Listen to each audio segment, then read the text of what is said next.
Hello, this is Jason Carlasio. Once again, here back talking about conservative politics, mafia history. I like to do this more often, but the problem is I'm always busy running two businesses, got two successful businesses. But I want to just make a little announcement about a good friend of mine, Angel Gotti, along with Jim Terry. Um, they have their shows on. Jim Terry, I believe, Monday, Wednesday, Friday, and then you have it's also during the day sometimes. I know Angel Gotti, I believe she's on tonight, and she'll be on tomorrow night. If she's not on tonight, she'll be on Thursday. I know she's on Wednesday, Thursday, Sunday. Sometimes it's Tuesday, Wednesday, Sunday. But Angel Gotti, best shows on YouTube, along with Jim Terry, they have a great show. Good friends of mine. Just want to promote them. I'm up on their platform a lot, so I just want to promote them. Want to talk about what's going on, conservative politics, mafia history, and today's July 8th. But just let's see, let's put it out there. Let's see if you can guess it. In the history of the Gambino family, July 7th, 1989 is an important date. I won't say what it is, but somebody could do their research. Yeah, July 7th, 1989, important date in the history of the Gambino family. So we'll move on. Want to talk about what's going on with Trump. We attacked Iran, blew away Iran, and sent a message to the world, to Russia, China, that we're back, the U.S., we're not to be messed around with. You notice how Donald Trump, President Trump, he's out there. Biden, how often did you ever see him? He's doing press conferences, he's on the plane, he's in cabinet meetings, he's out there. Where was Biden? You didn't see any of him. Um, who was signing the auto pen? That's what I like to know. That is the question. I have some theories on it, but I really think at the end of the day, it was Joe Biden and Hunter Biden that were running the country because they were his family. Ultimately, the buck stopped them. I really think it was Joe Biden running the country first, and then followed by Hunter Biden. It was pretty scary. But finally, we got a president that is putting America first. And look what the tremendous job that ICE is doing, deporting these illegals. Trump doesn't care what these blue city mayors, these whacked out liberals are doing. And by the way, I want to talk about Mandani, the socialist communist candidate for mayor of New York City. He is very, very, very scary. You do not want him. I'm not a big fan of Curtis Sliwa. I don't think he's a has been. And I don't like when he was bad mouthing the Gotti family, which was dead wrong. And I think he's done a lot of publicity stunts, and I don't like some things he said about Angel Gotti in the past. But putting that all aside, I think Eric Adams is probably right now the best choice to run, the best choice for the next mayor. Crime is down in the city. He's cleaning up in the city. He's getting away from the days of De Blasio, and I like to see the city get back to the days of Giuliani and Bloomberg. Getting back to those days. I think Eric Adams trying to do that, but what Mandani doesn't realize is Mandani, the communist, I call him, that you cannot raise taxes without permission from the General Assembly in New York. It takes the New York State Legislature to raise taxes. So when he's talking about raising taxes, he can't do that without them. But the fact that he's creating a hostile business environment in New York City, that is scary. That is very scary. Eric Adams, even Curtis Sliwa is a better choice than what we have there. I know people don't like Andrew Cuomo. I'm not a fan of Andrew Cuomo, especially how he handled the COVID crisis, putting people at COVID and convalescent homes, which affected a lot of elderly people. I think he was a better choice than Mandani, but this just shows how dysfunctional the Democratic Party is. And they're on a suicide mission. And I think a lot of Democrats, the ex governor David Patterson, do not want him in there. This guy's socialist, communist. He's talking about government run grocery stores in New York City. You're going to see long lines. You're going to see like bread lines, like we had like there was in the Soviet Union. And I just want to remind Mandani, socialism works in two places: heaven where they don't need it, and hell where they already have it. That's Ronald Reagan. You show me a country where socialism has worked. Venezuela, one of the richest countries in the world at one time, now it's one of the poorest because of socialism. Doesn't he get it that socialism does not work? And he's also soft on crime, which is pretty scary in New York too. the progress that Giuliani, Bloomberg made, even Eric Adams too. He wants to take that away, and he's making New York a much dangerous place, which is pretty scary, and he's making it very unfriendly to businesses. You're going to chase business away. Everybody's focusing Miami, Dallas, places like there, but I know real estate's going up in a lot of those places too. But how about the fact that New Jersey is moving to the red column? You're going to see, New Jersey. I think the Republican candidate, forgot his name off the top of my head, but the Republican candidate for governor has a very good chance of winning. So New Jersey has a very good chance of going red. Donald Trump almost won the state, and you're seeing New Jersey move red. And you're seeing more blacks and Hispanics moving into the Republican Party. Trump won close to 50% of the Hispanic vote, 20% of the black vote. That's excellent, and I think you're seeing them gain. You're seeing them gain those numbers. Because the Hispanics, they don't want these illegals here. They don't want that at all. Neither do the blacks. It affects their community negatively. But the Mandani, too, wants to go against ICE, too. He wants to do things. ICE agents can't come here. Well, if he interferes with them, he could be arrested. He could be put in jail for that. But talking about business friendly, New Jersey now, if a Republican wins, New Jersey is going to become business friendly. You're going to encourage businesses to go right up the other side of the Hudson River in New Jersey, which is much more business friendly.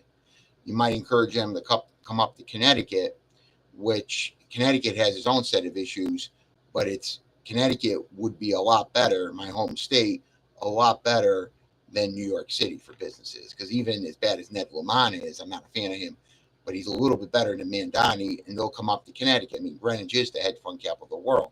A lot of businesses have moved up to Greenwich and Stamford, places like there. So where do you think they're going to go? They could easily go to Connecticut, New Jersey, places like there. They might even go to Philadelphia, where the cost of living is lower. So you're chasing businesses away along with jobs, and not all jobs are remote.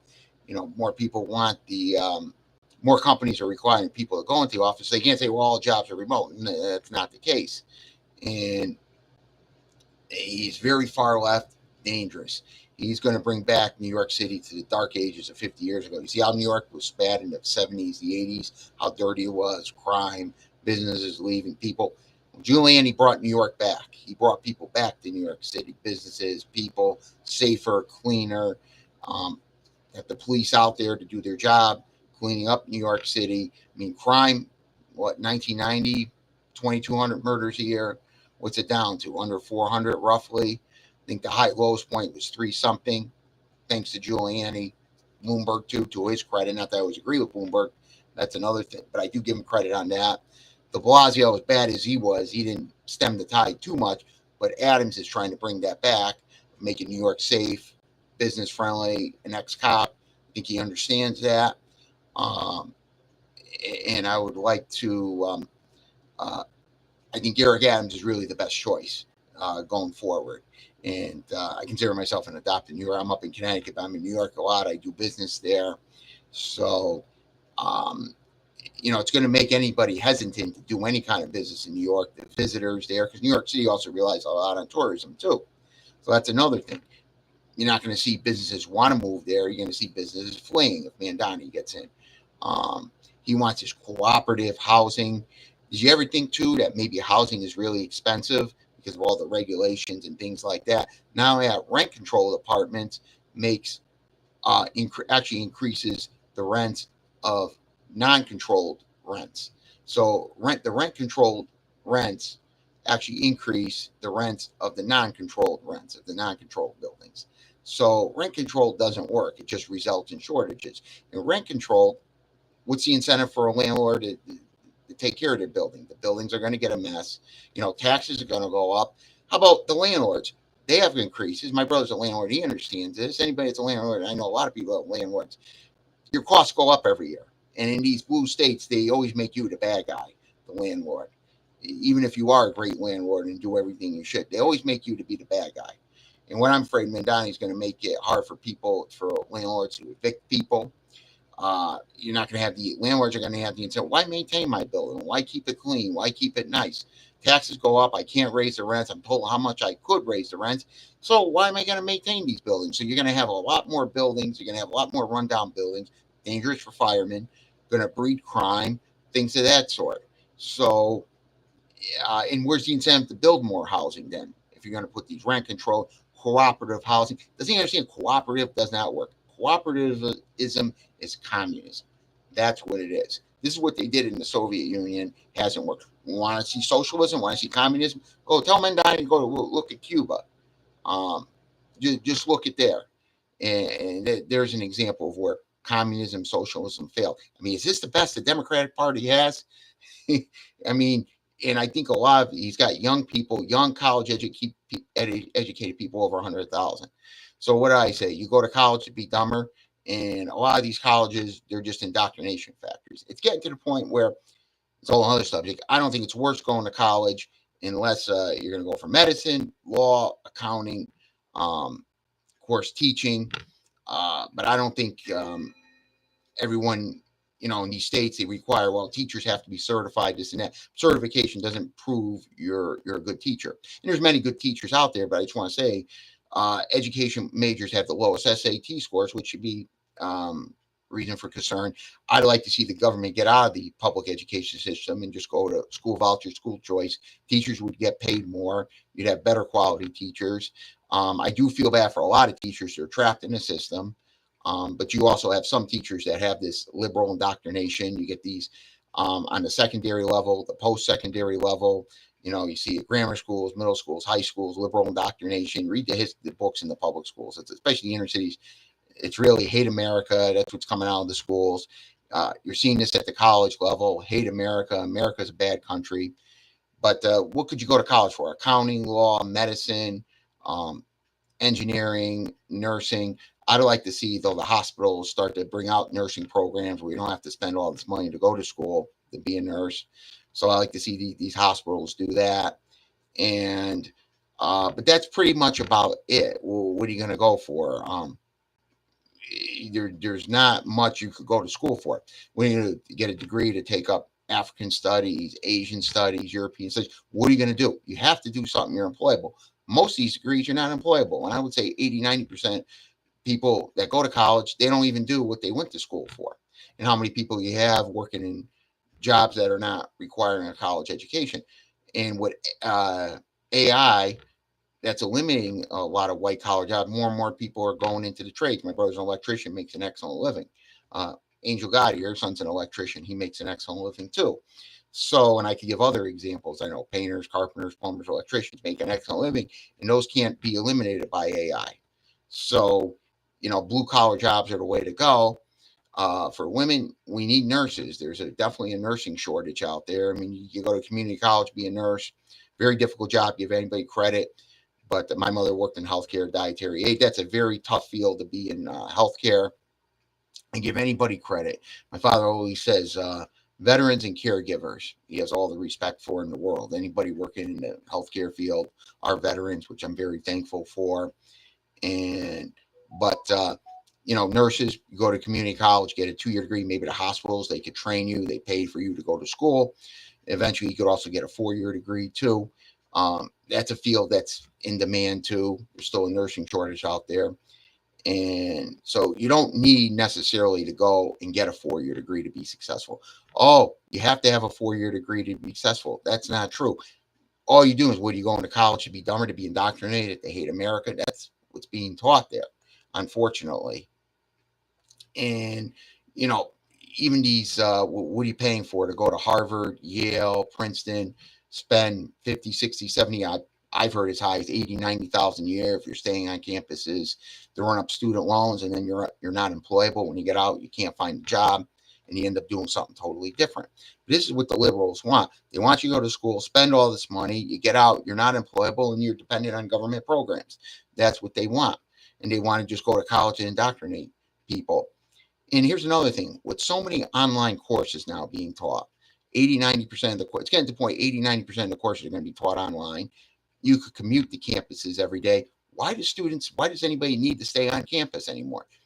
you don't need to stay on campuses. There's online courses. When you got to go, courses that have to be in person, you commute there, you travel there. Why? And to me, when you're in college, you really should be, working a part-time job, help paying for it. I've worked jobs too. It was working while I was in school along with other people, but you don't need to stay on campus. You could easily take online courses, and the few that you don't, you commute there. You save a lot of money with online courses and saving money on room and board. It's all a waste of money. I don't understand why, with the internet and technology, why people still have to commute. Why people still have to stay on campus. I do not understand that at all. And there, this idea, this indoctrination. Oh, you can't make a living unless you have a 4-year degree. That's not true at all. There's plenty of people in the trades there, plenty of blue collar people. We have nurses. You need carpenters, plumbers, electricians, paint. You need those people. So you have to do something that you're employable with. Um, a real estate license could be a difficult field, but you can make a good living as a real estate agent, for example, real estate broker. It could be tough now the way it is, but a real estate license opens you up to property management. You could also become an appraisal. I'm just giving an example. You could get what's called, they call it in New York, the hack license to drive a car. I mean, we're talking about driverless cars someday, but not right away. But that's another thing. How about truck drivers? They need plenty of truck drivers out there. I know they're saying automated trucks. I've heard about that. But right now, that's a field in demand. That's not to say, though, that somebody has to maintain these trucks someday. You need people working inside. You need people to do other things with these trucks, to maintain them, things, clean them, stuff, things of that sort. So, but there's another field as an example. Even a hairdresser's license, which would be a tough field to make a living, but it could be tough to make a living. But at least you're employable with something. You have to do something that you're employable with. But it seems to me the left, they talk about an oligarchy, Bernie Sanders and AOC and oligarchy, Trump. I don't see that at all. They're the ones that are the oligarchy. And I like to see how many billionaires are supporting Democrats. George Soros. They talk about the Koch brothers, who I like, by the way. They're libertarian. Well, they're billionaires, this and that, but they're libertarian. They don't want more government in people's lives. They're the billionaires I like. They want the government out of people's lives. Like Trump is a billionaire, but he's successful. Contrary to what people may say, Trump is self-made. The Koch brothers are self-made. And that's okay. I commend people. I want people to be billionaires. Billionaires create more jobs. They help people like myself and other people. So, and you get the trickle down effect. And that's okay. But what I have a problem, these billionaires on the left, that they don't want to live with you. They want to take over. George Soros, he's behind all these protesters. He's behind all this rioting, like in LA, places like there. I think the mayor of Los Angeles should be arrested too. New scum out there, as Trump would call him, Newsom. He's far left. He's a far left radical. See, I think that the Democrats, some people in the party know, Nancy Pelosi, Chuck Schumer, these radical lefts are dangerous, and they know they're socialists or communists, but they won't do anything about it. So they have nobody to blame but themselves. Speak out against the radicals. It's like, certain cases too. There's been an issue in the country where you've had certain police commissioners that don't want to work with ICE and this and that. Well, if they interfere with ICE, they should be arrested. But they don't realize they're hurting the men and women in law enforcement. These police commissioners are no friends of men and women in law enforcement. And if these police commissioners complain, well, look what you have to deal with. Well, look, the politicians you're supporting. You're supporting these Democrats here. You're supporting these liberals that are making your job harder. And I don't know how anybody, I don't know how you could be, how do I say it? If you're in the field of ICE, how you could be a Democrat, ICE and you could be a Democrat. That doesn't make any sense. And how does it make sense with these liberal police commissioners? How could you be, say, you're head of a law enforcement agency and be a liberal Democrat? Because that's what they're doing. And they're the ones fighting with ICE. They don't want to work with ICE. Well, they're making their job harder. They're hurting the men and women that work underneath, and they're putting them in danger. And but like Chuck Schumer, Nancy Pelosi, all these fools, you don't want to stand up to AOC and Jasmine Crockett and all these radical left, you have nobody to blame but yourself. And how many billionaires are in the Democratic Party? Let's talk about that. They don't want to see about that. Barack and Michelle Obama are multimillionaires. The Clintons, look at all the millionaires in their party. So, why don't they give their money away? Oh, no. They talk about an oligarchy. Well, the Democratic Party is becoming either the super wealthy or the poor, the super poor. They're not for the middle class. They're not even for the upper class. They're not even for some of the millionaires out there. 90% of millionaires in this country, they say, are worth between, I believe it's 1 million and 15 million. So not even for the millionaire guy that created a business, men and women that are out creating a business, creating jobs. They have a small business. Maybe they have 20, 30 employees. They're multimillionaires because they took the risk. They're not for those people. They're just for either the super wealthy or the people at the bottom of the ladder, the super poor that are just dependent on the government, or, for the criminals, people like that. They're just a party for criminals. They're not the party for the middle class. Trump finally puts America first, putting up trade barriers, things like that. Look how well the stock market's done. And it's funny, these liberals, they don't want money with Social Security. They don't want you investing your Social Security money where you want. They won't give you that freedom. They won't allow you. They don't want you to invest in 401k. How many of these liberals own stock? How about these union bosses there that are making big bucks, and they have their money invested in the stock market? And it's like the president of the teachers union. Her name escapes me, but she is a very dangerous person. She is a communist too. The president of the teachers union. She's very far left too. But I want to talk too about the big beautiful bill, the tax cut, largest tax cuts in the history of the United States. Makes the 2017 Trump tax cuts permanent. You're going to see the economy take off. It's going to boom. Reagan tax cuts, Bush tax cuts worked. We're going to see that now. The Trump tax cuts worked in 2017. They're now permanent. No tax tips over time, lowering taxes all around. Making even your 401ks now basically 100% Roth. Not only the money you're put in, but the money your employer matches you. You could do it Roth. You could make that what's called Roth contribution, where it's after tax.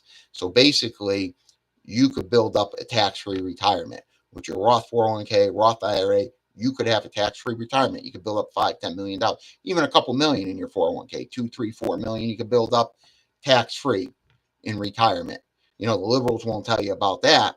And the government, the bureaucrats don't want to know about that. And what I like with this bill, it puts the people first, not the bureaucrats first. That's what I like about the big, beautiful bill. Look, nothing's perfect. We know that.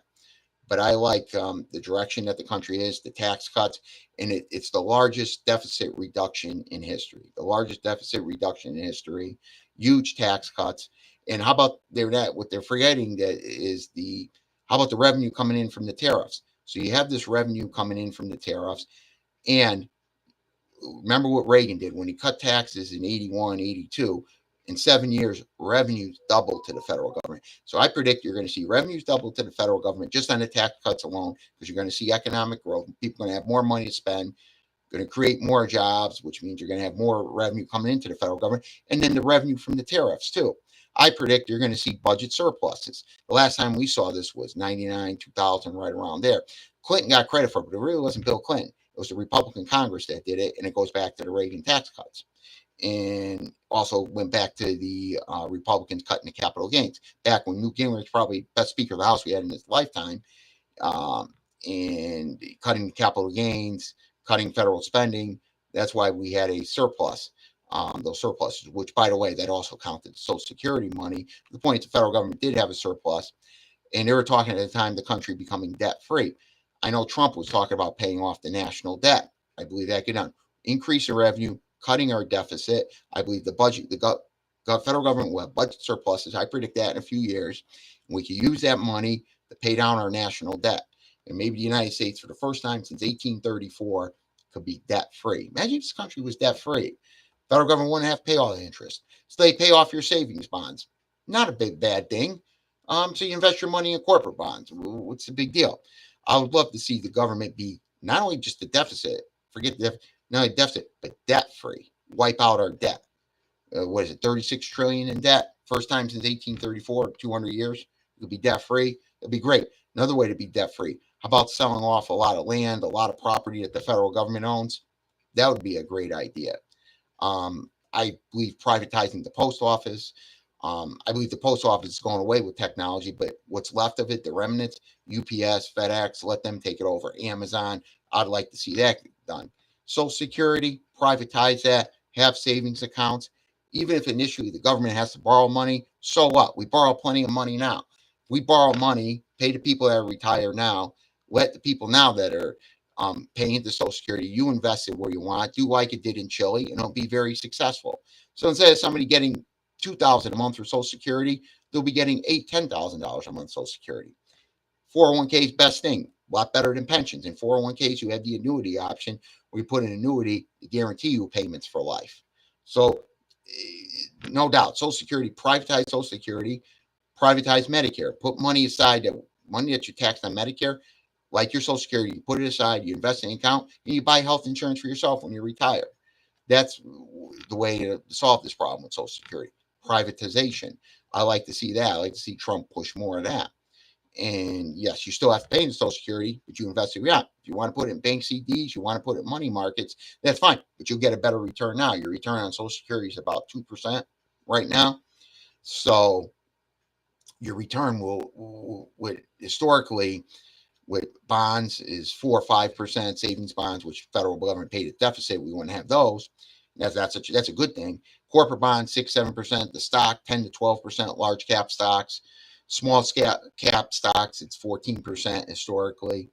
But even money market funds pay 3-4%, which is much higher than the rate. 4% money market historically, CDs, that's double what the federal government pays you. So that should be on the table. But if we paid off our national debt, boy, that would be a big thing. And government shouldn't be allowed to borrow money anymore. That's all. The only next time the reform Social Security, privatize that, yes, I'm borrow money on that. But long term, you don't have it, you don't spend. I was raised that way. Credit cards only an emergency. You don't have it, you don't spend. You spend what you have. And that's how it should be. But these people, the federal government, for years we've lived beyond its means. See, Trump's a threat to the bureaucracy, the bureaucrats, the Democrats. I call it the Democratic Party the bureaucratic party because that's all it's for. And there are some conservative out there, moderate Democrats. Unfortunately, not enough. They're drowned out by the radical lefts that want socialism, want communism. They want socialized medicine, which is a failure. Look at Look at Cuba. It's been a failure. Canada, you can take months to see a doctor. 2 years for a hip replacement. Here's an example there. And this idea of free college, 4 years of learning African studies, 4 years out of the workforce, not earning money, not putting money away for retirement, not buying a home.